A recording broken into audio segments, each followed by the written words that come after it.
Well, it is finally the end of an era. The Pentagon today formally certified the repeal of Don't Ask, Don't Tell, officially ending the 18-year ban keeping openly gay and lesbian troops from serving in the military. The repeal fully takes effect in 60 days, so still some more waiting. It means the end of a very long journey, however, for my next guest. Former Army Lieutenant Dan Choi served in active duty for 5 years as an infantry officer on the ground in Iraq. He played a key role as an Arab speaker, but because he came out as gay, Dan was discharged from the Army, and he joins me here now. Dan, thanks for coming in. Great to be with you. You really have spent years fighting for this.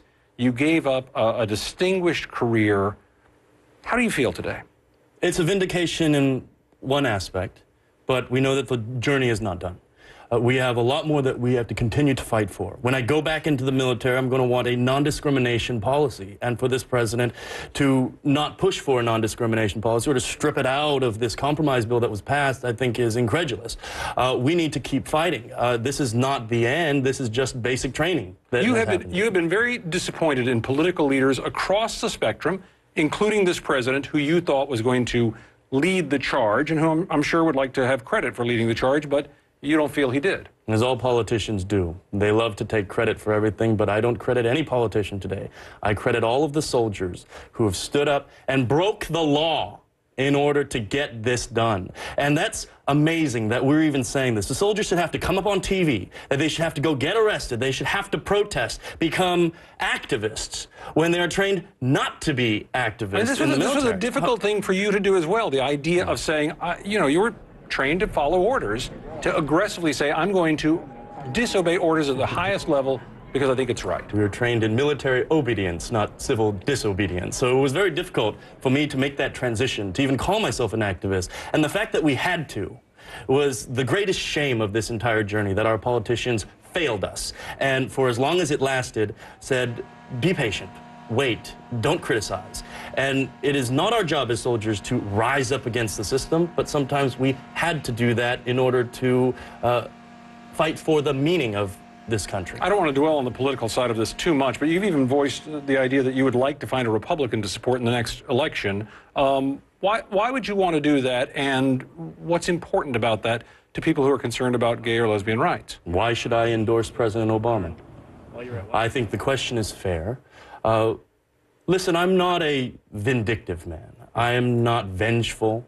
If I was vindictive, then I would say, President Obama, if you want my endorsement, then I'll just have a study about that. We'll have a comprehensive review working group, and then we'll get you fired, and then we'll start to talk to other people. We'll allow a platform for everybody else to hate on you. And I get your point here that over and over again, that's what you feel like you've heard is delay, delay, delay. Even this, I mean, I must say, isn't it amazing that you finally reached this point and it's still 60 days before this will be in effect?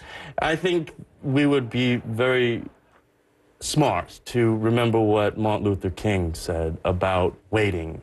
For black people in America, the word wait was a familiar term. It always meant never. He had a famous book that said, Why We Can't Wait. That was the title of it. And we cannot wait. As soldiers, as anybody who's learned in basic training, when you have a fight that's worth fighting, you pour your soul into it. And as far as President Obama goes, I think he should listen to the leadership that some of our soldiers on the ground and in the streets have proven in this journey. Leadership is not based on political positioning or rank, status, or paycheck. It is not about personal gain, but it's about being part of something that's greater than you. And when these soldiers go back into the military, they should be honored and dignified to the point where they get fair treatment, that their partners and their spouses can get legalized recognition, that American flag that comes to the spouse, that doesn't go to a fake wife or a fake husband, but it goes to the actual lover, the person that dignified and supported that soldier throughout their life. Where are you in this process of re-enlisting? Is it going to happen? I remember the last time back in fall when because of the appeal, the court case, I wasn't allowed to fully re-enlist. And it was a heartbreaking day for me. I hope to go back in whatever capacity. I mean, you still want to be a soldier serving this country? I think there's no greater thing for me to be able to do and no greater vindication. I believe that serving our country is fighting for two things: for freedom and justice. As an activist, I've learned that, and whether the military likes it or not, the military training helped me to be a better activist, and being an activist has now taught me what the true idea and meaning of serving my country really is. Well, Dan Choi, congratulations on a long, long fight to reach this day. Thank you. We'll talk with you more as time goes on.